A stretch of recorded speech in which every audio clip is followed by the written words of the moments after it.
কি প্রথমেই যুগ দেখে ভয় পেয়ে গেলেন? আরে ভয় পেলে কি চলবে? চলুন দেখে আসি কীভাবে খাড়িতে মাছ ধরে। অর্থাৎ খাড়ি বলতে চট্টগ্রাম ভাষায় খাড়ি বলে, এটা একটা জলাশয়, ডুবা বলে, এটা অনেক জায়গায় অনেক ধরনের নাম বলে। চট্টগ্রামে খাড়ি বলে, সাধারণত শুদ্ধ রূপ খাড়ি। তো চলুন দেখে আসি কীভাবে খাড়িতে মাছ ধরে। তো আমরা যেখানে গিয়েছিলাম মূলত একটা জঙ্গলের মধ্যখান দিয়ে, অর্থাৎ এটা টিলা বলে, বড় টিলা, চট্টগ্রাম ভাষায় টিলা বলে। সাধারণত একটা জঙ্গলের মাঝখান দিয়ে গিয়েছিলাম। প্রায় জঙ্গলটা 2 কিলোমিটারের জঙ্গল পাড়ে দিয়ে সবশেষে আমরা খাড়িতে গিয়েছিলাম। কীভাবে মাছ ধরে আপনাদেরকে দেখাবো। তো আমরা হাঁটছি, জঙ্গল শেষ হওয়ার নামই নেই। অবশেষে আমরা আলু দেখতে পেলাম এবং আলুর পাশে দেখলাম একটা মাঠ। অর্থাৎ আলু যেখান থেকে এসেছে সেখানে দেখলাম একটা মাঠ, পাশে দেখলাম অনেক জমি অর্থাৎ ধান চাষ করার জমি। এবং যথারীতি মাঠের মাঝখান দিয়ে হেঁটে গেলাম। কী অপরূপ সুন্দর দৃশ্য, গ্রামের দৃশ্য, আসলেই অপরূপ সুন্দর। এগুলো না দেখলে আপনি আসলে বুঝতে পারবেন না কী অপরূপ সুন্দর দৃশ্য, মন জোড়ানো দৃশ্য, মনোমুগ্ধকর দৃশ্য, মন ভালো হয়ে যাওয়ার মতো দৃশ্য। তো হেঁটে যাচ্ছি। এখনও আমরা সেই খাড়ি, জলাশয়, ডুবা বা খাড়িতে পৌঁছাতে পারি নাই। আমরা হেঁটেই যাচ্ছি। মূলত আমি আমার একটা চাচা গিয়েছিলাম। তো একটু পরে দেখলাম একটা বিলের মাঝখান দিয়ে, অর্থাৎ ধান চাষ করা হয়েছে এমন একটা বিলের মাঝখান দিয়ে যেতে হবে।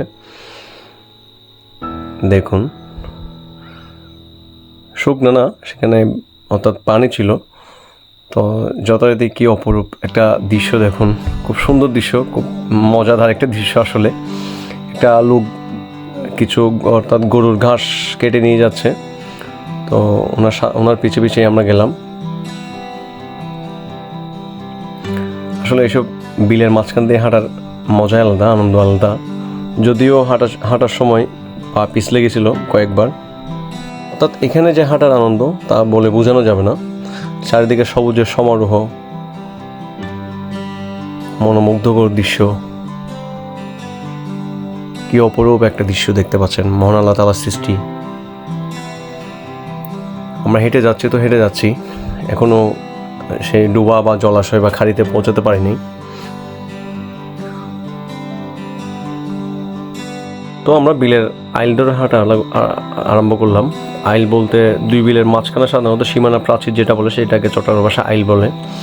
আসলে অন্য জায়গায় কী বলে আমার জানা নাই। তো এটা একটু ছোটোখাটো টিলা।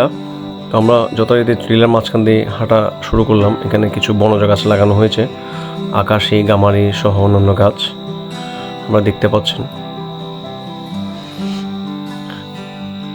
সামনে আমার চাচা হেঁটে যাচ্ছে, আমি পিছন যাচ্ছিলাম।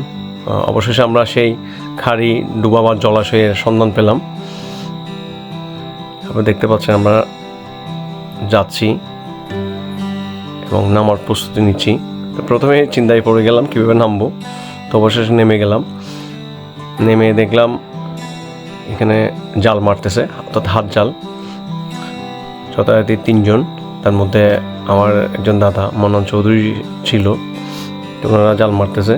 শুনলাম অনেক যুগ নাকি, এটা বড় বড় যুগ। এটা চট্টগ্রাম ভাষায় মহিষ যুগ বলে। আসলে যে যুগগুলো বড় সাধারণত চট্টগ্রামের মানুষরা সেগুলোকে মহিষ যুগ বলে, এবং যে যুগগুলো ছোট সেগুলোকে চীনা যুগ বলে, এটা চট্টগ্রামের মানুষরা বলে। আর যে খাড়ি কিংবা আপনার ডুবা, এগুলো মূলত নদীর পাশে কিংবা জলাশয়ের পাশে সাধারণত পুকুর সিস্টেমে করা হয়। এগুলো এখন মুখ খোলা থাকে। সাধারণত প্রাকৃতিক মাছ, ঝড় কিংবা বন্যা কিংবা জলোচ্ছ্বাসের সময় প্রাকৃতিকভাবে মাছ ঢুকে। এই খাড়ি কিংবা ডুবা সাধারণত গ্রাম অঞ্চল ছাড়া দেশের অন্য কোথাও দেখা যায় না। এগুলো মূলত গ্রামেই দেখা যায়। শীতকালীন বা পানি কমে গেলে মূলত এগুলাতে জাল দিয়ে মাছ ধরা হয়। এবং জাল দিয়ে মাছ ধরার পর যখন আরও পানি কমে যায় তখন এগুলা পানির মেশিনের সাহায্যে পানি সেচ করে মাছ ধরা হয়। এগুলো আসলে অনেক ধরনের মাছ পাওয়া যায়। অনেক সময় অনেক বড় বড় মাছ কিংবা ছোট মাছ, সব ধরনের মাছ পাওয়া যায়, যেহেতু প্রাকৃতিকভাবে এগুলোতে মাছ ঢুকে। তো আমরা দেখতে পাচ্ছি এখানে লোকেরা জাল মারতেছে এবং যথারীতি সবার জালে মাছ ধরা পড়তেছে। আপনারা দেখতে পাচ্ছেন একটা ভাই জাল টানছে, দেখি ওনার জালে কি মাছ এসেছে। আমরা আপনাদেরকে দেখাবো ওনার জালে কি মাছ এসেছে, বড় মাছ এসেছে নাকি ছোট মাছ এসেছে। জাল নিয়ে আসতেছে না, ওনার জালে কোনো বড় মাছ আসে নাই, অবশ্যই ওনার জালে ছোট মাছ এসেছে, কিছু ছোট মাছই এসেছে। এগুলোতে সাধারণত এইসব ডুবা বা খাড়ি বা খাড়িতে সাধারণত বোয়াল মাছ, শৈল মাছ, তারপর পুঁটি মাছ, এসব মাছ পাওয়া যায় মূলত বেশি। কই মাছ, এসব মাছই বেশি পাওয়া যায়। তো আজকে এই পর্যন্ত, আরেকদিন দেখা হবে নতুন একটা ব্লগে। ভালো থাকবেন, সুস্থ থাকবেন, আমার চ্যানেল সাবস্ক্রাইব করে আমাকে সহযোগিতা করবেন। আসসালামু আলাইকুম।